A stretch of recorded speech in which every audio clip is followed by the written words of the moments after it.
Ethan Parker, an exceptionally bright 10-year-old with a talent for engineering, lived a peaceful life in the bustling city of New York. His parents, both scientists, worked on advanced space technology projects for the United Nations Space Command. One evening, as Ethan tinkered with a miniature spaceship model in his room, an ominous hum filled the air. Suddenly, the walls of his room shimmered with a strange, blue light. Before Ethan could react, a portal opened, and tall, shadowy figures with gleaming eyes emerged. They moved with inhuman speed, subduing Ethan with a paralyzing beam. His parents, hearing the commotion, rushed in, but were quickly overpowered and rendered unconscious.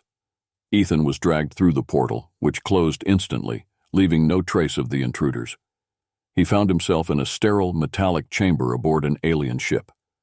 The beings, a species he had never seen before, communicated through a series of clicks and chirps.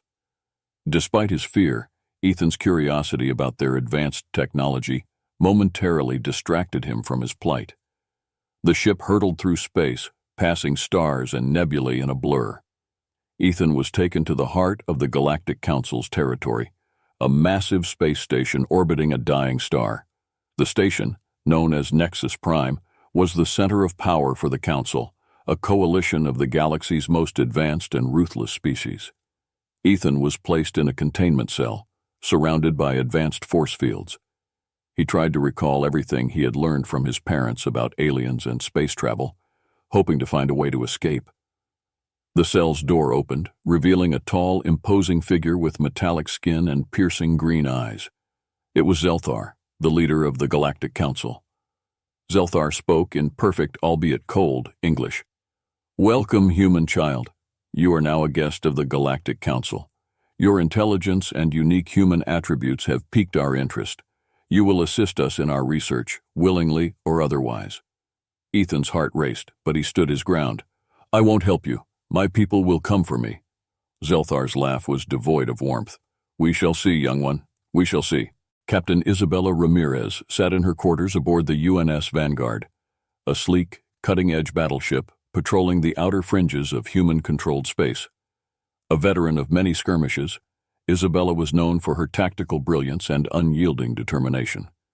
As she reviewed reports from the latest patrol, a sudden alert interrupted her.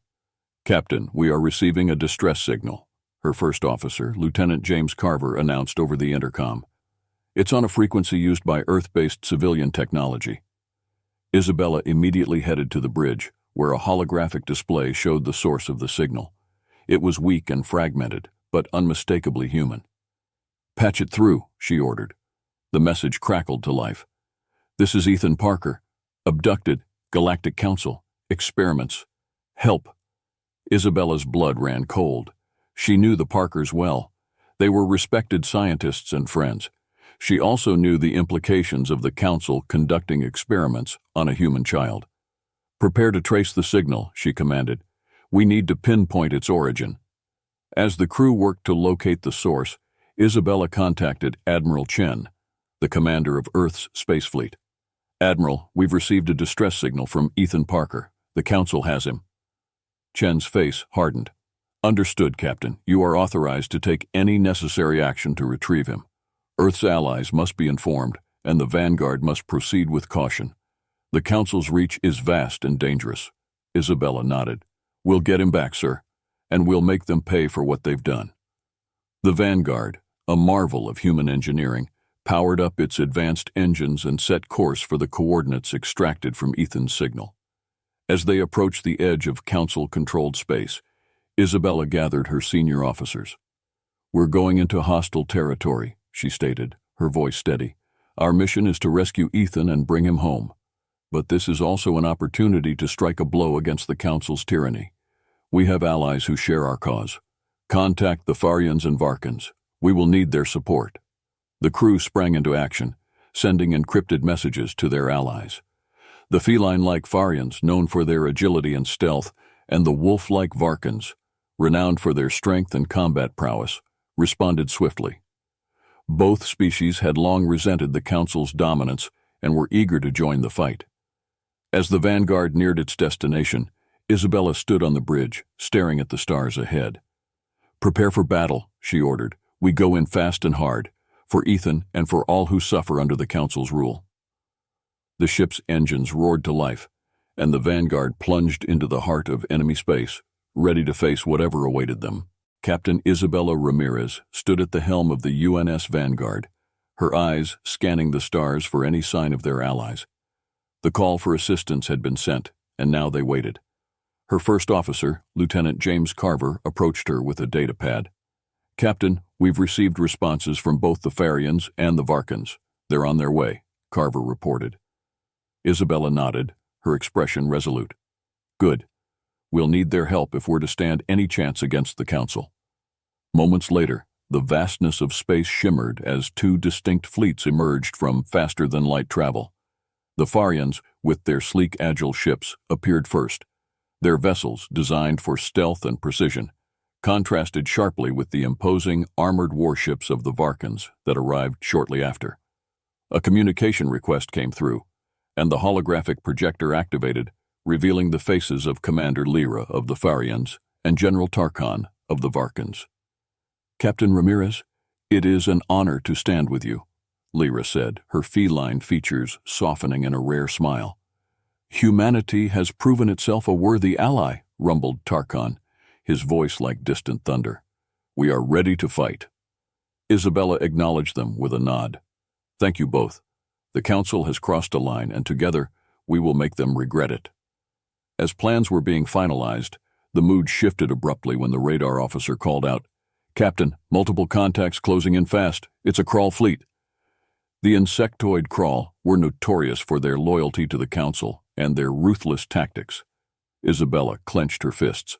"All hands, battle stations. Commander Lyra, General Tarkhan, prepare for engagement." The Kraul ships descended upon the Vanguard and its allies with brutal efficiency, their spiked, organic-looking vessels launching volleys of plasma at the Coalition fleet.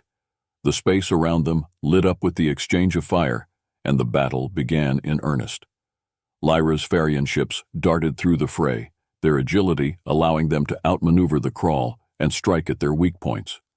Meanwhile, Tarkhan's Varkan warships absorbed the brunt of the assault, their thick armor deflecting the worst of the plasma blasts. The Vanguard itself was a whirlwind of activity.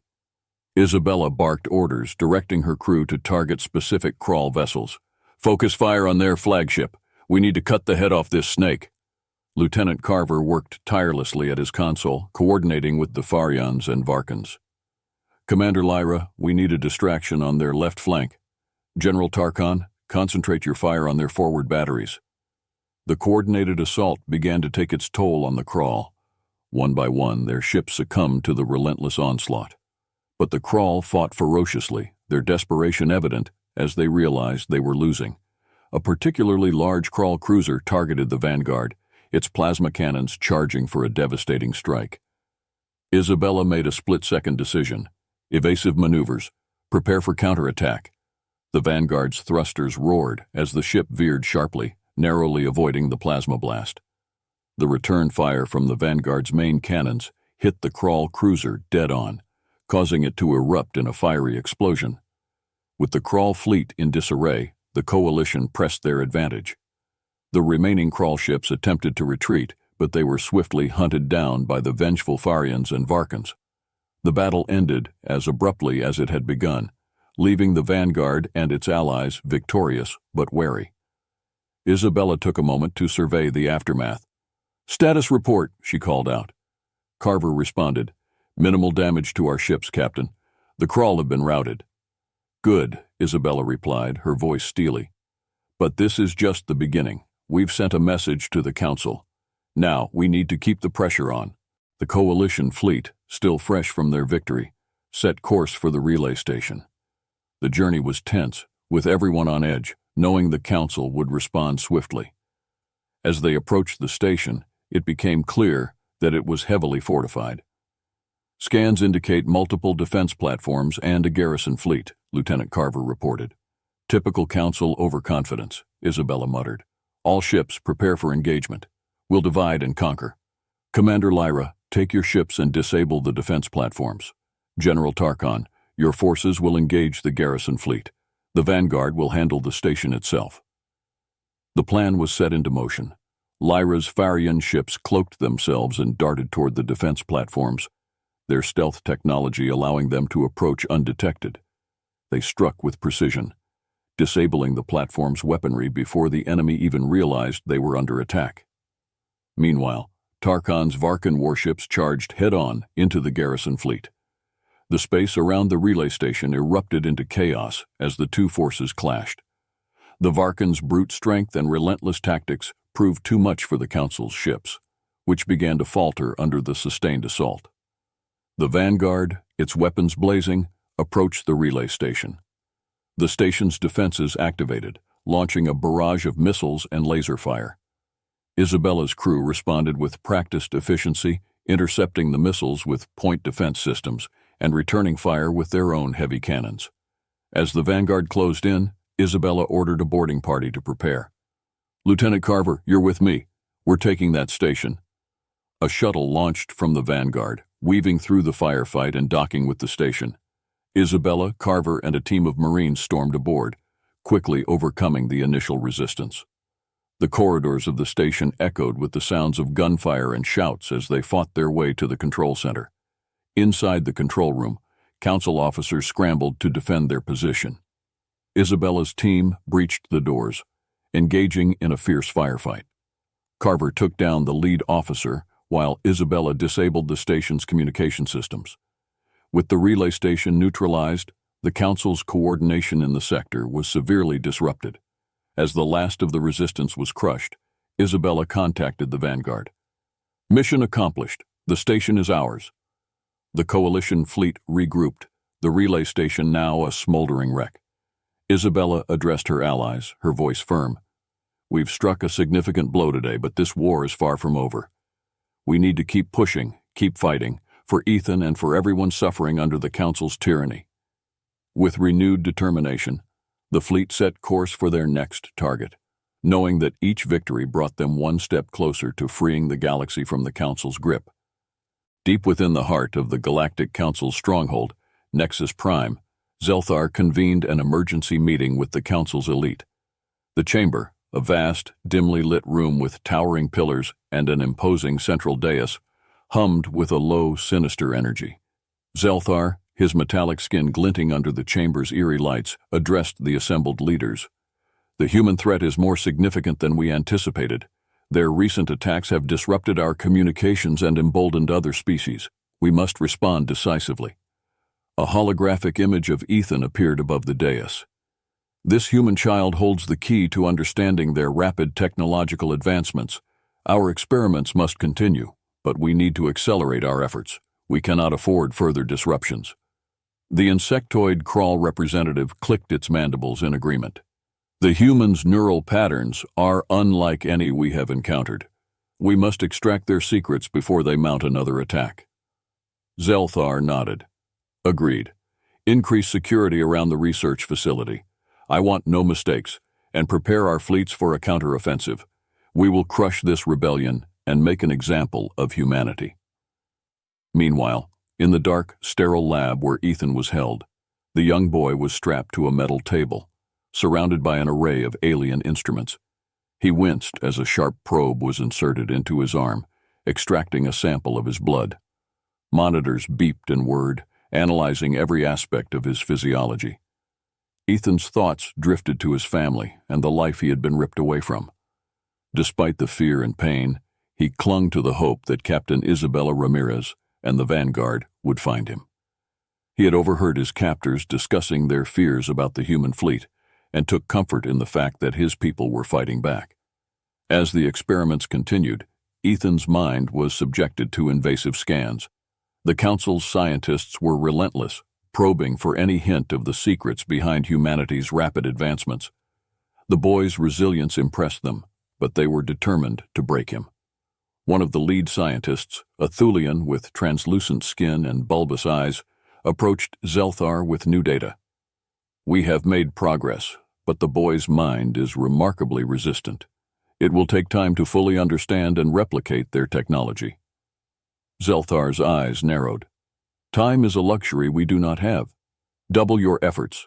If the humans are this resilient, we must be prepared for a prolonged conflict." and ensure the boy remains under constant surveillance. He is too valuable to lose. Back on the UNS Vanguard, Captain Isabella Ramirez stood before her senior officers, a detailed holographic map of Nexus Prime hovering above the table. "We have the intel we need," she began. "Ethan is being held in a secure research facility on Nexus Prime. We need to get him out, but it won't be easy." Lieutenant Mark Jensen, a master of disguise and covert operations, stepped forward. "Captain, I've studied the layout and security protocols of the facility. With the right team, I believe we can infiltrate and extract Ethan without raising the alarm." Isabella nodded. "You'll lead the infiltration team, Mark. Choose your best people. We'll provide a distraction to keep the bulk of their forces occupied." Jensen quickly assembled his team, consisting of the Vanguard's top operatives: Sergeant Lila Verne, a skilled hacker; Corporal Amir Dre, an expert marksman; and Specialist Zoe Tan, a demolitions expert. Disguised as Krull operatives, they boarded a stealth shuttle and set course for Nexus Prime. As the shuttle approached the imposing station, Jensen activated the cloaking device, rendering them invisible to the Council's sensors. The shuttle docked quietly at an auxiliary port, and the team disembarked, moving swiftly and silently through the shadowy corridors. Sergeant Verney hacked into the station's security systems, looping camera feeds and disabling alarms. They navigated the maze-like facility, avoiding patrols and bypassing locked doors. Jensen's knowledge of Krull customs and behaviors allowed them to blend in seamlessly when they encountered other beings. Finally, they reached the research wing where Ethan was held. Using a device crafted by the Vanguard's engineers, Verna bypassed the heavy security door. Inside, they found Ethan, pale and exhausted, but alive. Jensen approached him gently. "Ethan, we're here to get you out. Can you walk?" Ethan's eyes lit up with a mix of relief and determination. "Yes, I can walk. Let's get out of here." The team retraced their steps, now with Ethan in tow. Their luck held until they reached the docking bay, where a patrol of Thulian guards spotted them. Alarms blared as the guards raised their weapons. "Move, move," Jensen shouted, as Corporal Dre and Specialist Tan engaged the guards, buying time for the others to board the shuttle. The firefight was intense, with laser blasts ricocheting off the walls. Tan set charges to cover their retreat, and the team managed to board the shuttle just as the charges detonated, creating a massive explosion that shook the station. Jensen piloted the shuttle away from Nexus Prime, cloaking them once more.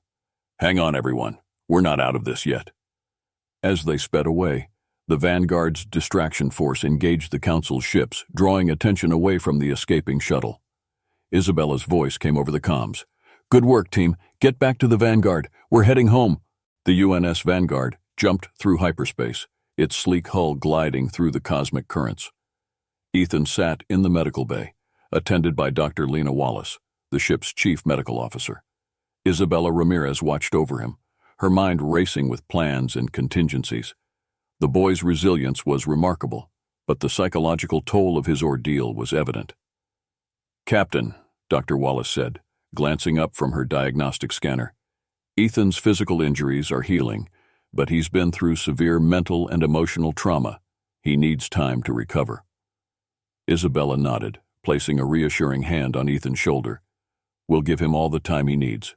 For now, we need to ensure his safety."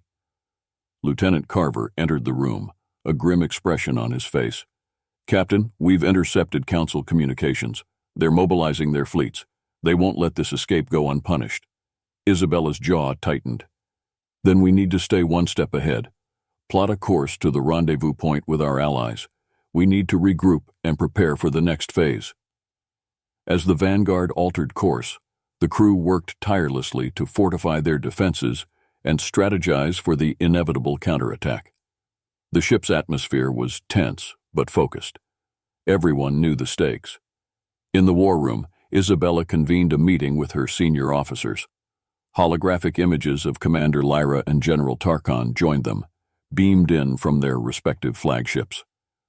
"Commander Lyra, General Tarkon," Isabella began, "the Council is mobilizing. We need to hit them hard and fast before they can regroup. Any intelligence on their fleet movements?" Lyra's feline features sharpened as she spoke. Our scouts report that the Council is concentrating their forces near the asteroid belt of the Phobos system. It's a strategic choke point. If we strike there, we can disrupt their supply lines and communications. Tarkhan nodded in agreement. My forces are ready. We've identified key targets within the asteroid belt that, if destroyed, will cripple their operational capabilities. Isabella formulated a plan. We'll launch a multi-pronged assault. The vanguard will lead the main attack, drawing their forces. Lyra, your ships will perform flanking maneuvers and target their communication relays. Tarkhan, your warships will provide heavy support and eliminate their command vessels. With the plan set, the Coalition fleet prepared for battle. As they approached the Phobos system, the anticipation was palpable. The stars around them seemed to hold their breath as the armada emerged from hyperspace, ready to engage the enemy. The Phobos system's asteroid belt loomed ahead, a chaotic field of rocky debris and hidden dangers. As the Coalition fleet advanced, sensors detected the presence of the Council's forces. Warships bristling with weaponry maneuvered among the asteroids, preparing to defend their stronghold. Battle stations, Isabella commanded, her voice echoing through the Vanguard's corridors. All ships, engage on my mark. The Vanguard surged forward, its cannons blazing. Explosions lit up the dark void as the first volleys found their marks. The Council's ships responded in kind, and the battle quickly escalated into a maelstrom of laser fire and missile trails. Amidst the chaos, Commander Lyra's Farian ships cloaked themselves and slipped through the asteroid field, targeting the communication relays with pinpoint accuracy. One by one, the Council's relays exploded, sowing confusion among their ranks. General Tarkhan's Varkan warships charged into the fray, their heavy cannons delivering devastating blows to the enemy. The Council's command vessels, identified by their distinctive markings, became prime targets. Tarkhan's forces unleashed a relentless barrage, breaking through the enemy's defenses. On the Vanguard, Isabella activated a secure communication channel to Dr. Wallace. Doctor, it's time. Release the beasts. In a specially designed hangar, massive containment pods hissed open, revealing humanity's secret weapons, genetically engineered beasts, known as the Terran predators. These creatures, a hybrid of Earth's most formidable predators, had been created to protect humanity from extraterrestrial threats. The predators, equipped with advanced combat suits, launched into space from the Vanguard's hangar. Their feral instincts combined with their engineered intelligence made them a terrifying force. They moved with deadly grace, tearing through enemy ships and boarding parties with unparalleled ferocity. Ethan watched from the bridge, awestruck by the spectacle. Despite his ordeal, a spark of hope ignited within him. Humanity had allies in these creatures, and together they were a force to be reckoned with. The tide of battle turned in the Coalition's favor. The Council's ships, unable to cope with the onslaught of the Terran predators and the coordinated attacks from the Allied fleets, began to retreat. The asteroid belt became a graveyard of twisted metal and shattered hulls. As the last of the Council's forces fled, the Coalition regrouped, tending to their wounded and assessing their losses. The victory was hard won, but it was a significant blow to the Council's power. Isabella stood on the bridge, her gaze fixed on the stars beyond. "We've shown them what we're capable of," she said, her voice resolute. "But this is just the beginning. The Council will come back, and we need to be ready." Ethan stepped forward, his voice steady despite his youth. "We will be, Captain. They won't stop us." Isabella smiled, placing a hand on his shoulder. "No, they won't. We'll make sure of that." "Isabella," General Tarkhan growled, his holographic image flickering slightly, "we've dealt them a significant blow, but we must capitalize on this. We need to incite rebellion across the galaxy." Commander Lyra nodded, her feline eyes gleaming with determination. "Agreed. Many species under the Council's yoke are eager for freedom. We need to reach out to them, offer them our support and a chance to fight back." Isabella leaned over the table, the star map casting a blue glow on her face. "Our first step is to establish communication with these oppressed species. We need to broadcast a message of unity and resistance. Lieutenant Carver, can you make it happen?" Carver, ever resourceful, nodded confidently. "I can hijack the Council's communication networks. We'll need to transmit from a secure location, though. If they trace the signal, they'll come down on us hard. The decision was made to use an abandoned mining outpost on the edge of Council-controlled space. The Vanguard and its allies set course, arriving at the desolate location under the cover of darkness. The outpost's old communication array was reactivated, and Carver began his work. As the final adjustments were made, Isabella prepared to address the galaxy. She stood before the camera, her voice steady and commanding. To all species suffering under the tyranny of the Galactic Council, this is Captain Isabella Ramirez of the UNS Vanguard. We have struck a blow against our oppressors, and we stand ready to fight for freedom. Join us. Rise against your captors. Together, we can reclaim our galaxy. The message was broadcast far and wide, reaching planets and star systems across the Council's domain. The response was immediate and overwhelming. Uprisings ignited on dozens of worlds, from the ice plains of Arcturus to the lush jungles of Xanthara. Species long silenced by fear and oppression found their voices, rallying under the banner of the rebellion. Isabella and her allies devised a plan to confront the Council's forces head-on. The Vanguard, now the flagship of the rebellion, led the charge. The Coalition fleet, an eclectic mix of human, Farian, Varkan, and newly liberated ships, advanced toward the nebula. As they approached, the sheer size of the Council's armada became apparent. Hundreds of warships, bristling with weapons, awaited them. Isabella addressed her fleet, her voice carrying over the communication channels. This is it. The Council believes they can break us here, but they underestimate our resolve. We fight for our freedom, for our future. Let's show them what we're made of. The two fleets clashed with a ferocity that shook the very fabric of space. Explosions lit up the nebula, casting eerie shadows across the battlefield. The Vanguard spearheaded the assault, its advanced weaponry tearing through enemy ships. The Terran predators, unleashed once more, wreaked havoc among the Council's forces, boarding enemy vessels and dismantling them from within. Commander Lyra's Farian ships executed precision strikes, exploiting weaknesses in the Council's formations. General Tarkhan's Varkan warships provided heavy support, their sheer firepower turning the tide in several critical engagements. Despite their initial successes, the Council's forces were relentless. The battle raged on, with neither side willing to yield. Isabella realized they needed to strike a decisive blow to turn the tide definitively. "Target their flagship," she ordered. "If we take out their command vessel, we can throw their entire fleet into disarray." The Vanguard and a select group of Allied ships focused their fire on the Council's flagship, a massive dreadnought bristling with defenses. The battle was intense, with both sides sustaining heavy losses. Isabella's tactical acumen and the combined efforts of the Coalition eventually broke through the flagship's defenses. As the Council's flagship exploded in a blinding flash of light, the morale of their fleet shattered. The remaining Council ships, leaderless and demoralized, began to retreat. The Coalition fleet pursued them, ensuring that they would not regroup for another assault. The Nebula of Sorrows was left littered with the wreckage of war. The Coalition had emerged victorious, but at a significant cost. Ships limped back to the rendezvous point for repairs, their crews weary but resolute. Isabella stood on the bridge of the Vanguard, surveying the aftermath. "We've won a great victory today," she said, her voice filled with both pride and sorrow. "But the war is not over. The Council will regroup, and they will come for us again. We must be ready." Her words resonated with the crew and their allies. They had faced the Council's might and emerged victorious, but the road to freedom was still long and fraught with danger. With their spirits unbroken, the Coalition prepared for the battles yet to come, united in their quest for a galaxy free from tyranny.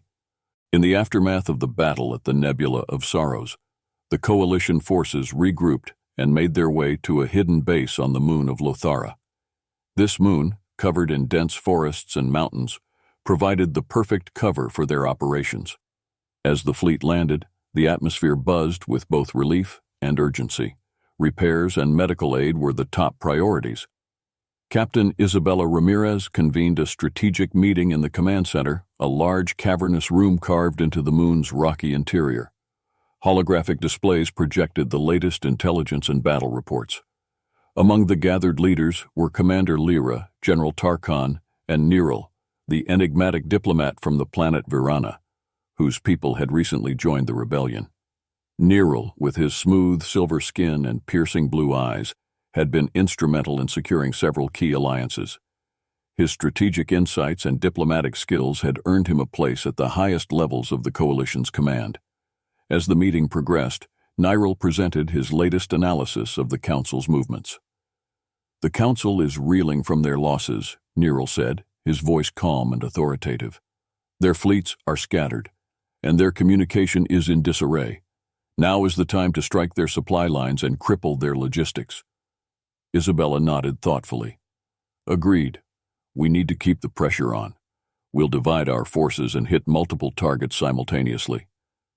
As plans were laid out, Neril's eyes flickered with a hint of something unreadable. None in the room noticed, but the seeds of betrayal were already sown. That night, under the cover of darkness, Neril slipped away from the base.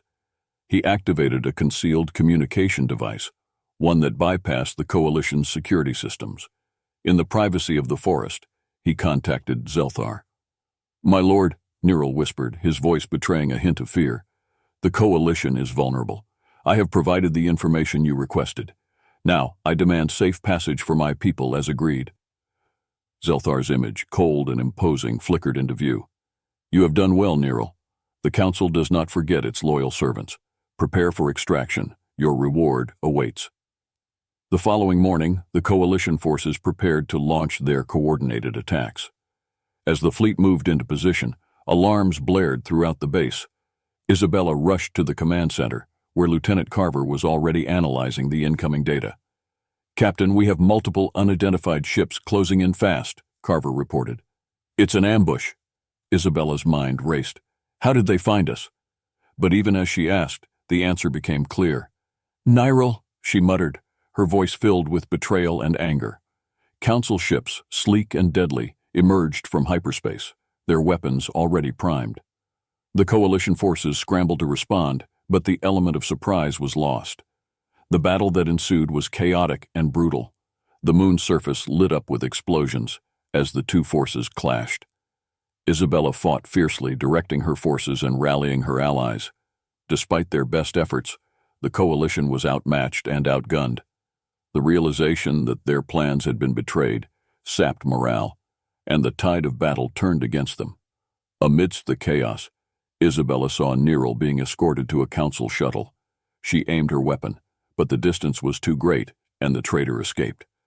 The Council's forces, now bolstered by their treacherous allies' information, pressed their advantage. "Fall back," Isabella ordered, her voice cutting through the noise of battle. "We need to regroup and evacuate." The Coalition forces retreated, fighting their way back to their ships. The Vanguard, taking heavy fire, managed to lift off just in time. As the Coalition fleet jumped to hyperspace, the moon of Lothara was left burning, a stark reminder of the price of betrayal. Captain Isabella Ramirez, standing in the command center, addressed her assembled leaders. "We've been dealt a heavy blow, but we're not out of this fight. It's time to take the war to the heart of the Council. We're going to strike Nexus Prime and bring down Zelthar once and for all." General Tarkhan growled his approval. "A direct assault on their capital will be dangerous, but it's our best chance to cripple them for good." Commander Lyra's eyes gleamed with fierce determination. "We'll need to move quickly and decisively. The Council won't expect us to attack so soon after our defeat." The plan was audacious. A full-scale assault on Nexus Prime, the heavily fortified seat of the Galactic Council's power. Intelligence gathered from various sources, including defectors and sympathetic insiders, provided crucial details about the station's defenses and weak points. As the Coalition fleet prepared for the assault, Ethan approached Isabella on the bridge. "Captain, I want to help. I've been working on something that might give us an edge." Isabella looked at the young boy, seeing the fire of determination in his eyes. "What do you have in mind, Ethan?" Ethan explained his idea. A virus that could disable the station's defense systems, giving the Coalition forces a crucial window of opportunity. With the help of Dr. Wallace and the ship's engineers, He had developed a prototype that could be deployed via a drone. "It's risky," Ethan admitted, "but it could turn the tide in our favor." Isabella nodded, impressed by his ingenuity. "Do it. We need every advantage we can get." The fleet moved into position, and the assault on Nexus Prime began. The initial approach was met with fierce resistance. The station's formidable defenses unleashed a torrent of firepower, and the Coalition fleet responded in kind. The space around Nexus Prime erupted into a chaotic battlefield. Ethan's drone, carrying the virus, darted through the melee, evading enemy fire. Guided by Ethan's steady hand and precise calculations, it reached the station's main control hub. The virus uploaded successfully, and moments later the station's defenses flickered and went offline. "Now!" Isabella shouted. "All ships, move in!" The Vanguard led the charge, breaching the station's outer defenses. Coalition forces poured into Nexus Prime, engaging the Council's elite guards in brutal close-quarters combat. Isabella, armed and ready, joined the boarding party, determined to confront Zelthar personally. The corridors of Nexus Prime echoed with the sounds of battle.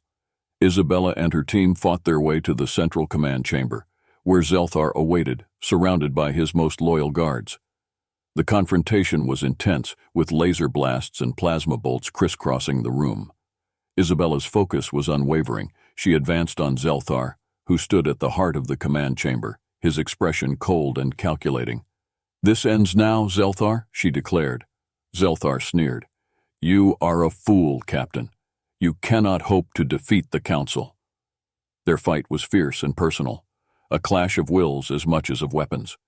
Isabella's determination and skill were matched by Zelthar's cunning and strength. But in the end, humanity's resolve proved stronger. With a final decisive strike, Isabella brought Zelthar to his knees. As Zelthar fell, the command center erupted into chaos. Council forces, realizing their leader was defeated, began to falter. The Coalition pressed their advantage, securing key areas of the station and capturing high-ranking Council officials. The siege of Nexus Prime marked a turning point in the war.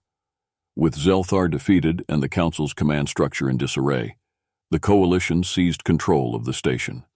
The victory was a significant blow to the Council's power and a beacon of hope for the galaxy. Standing amidst the ruins of the command chamber, Isabella looked to her allies.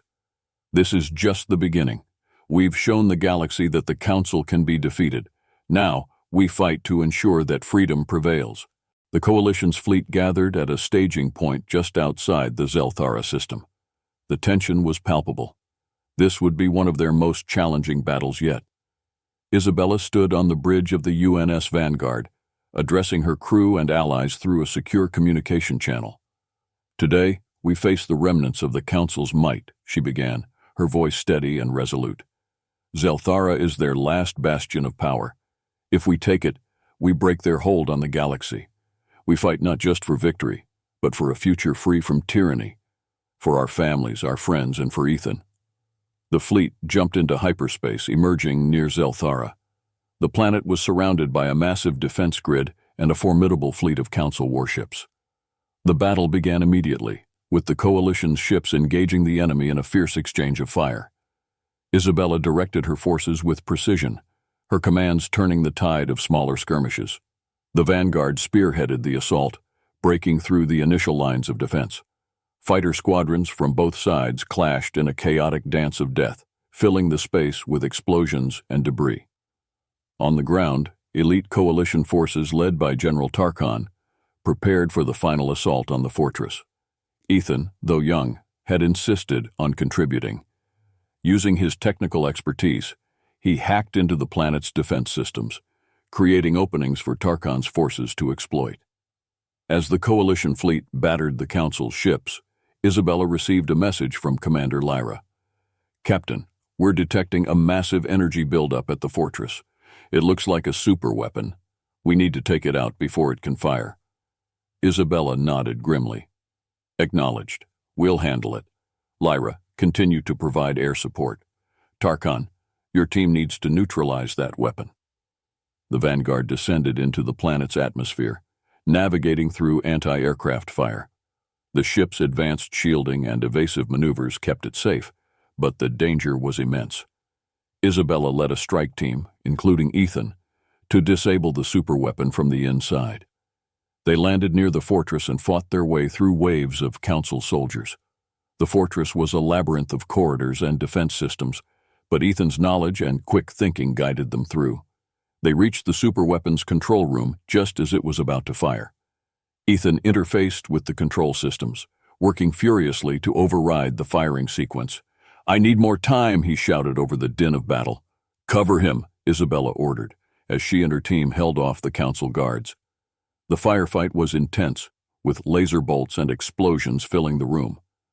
Just as the weapon's countdown reached its final moments, Ethan succeeded. The superweapon powered down, its deadly energy dissipating harmlessly.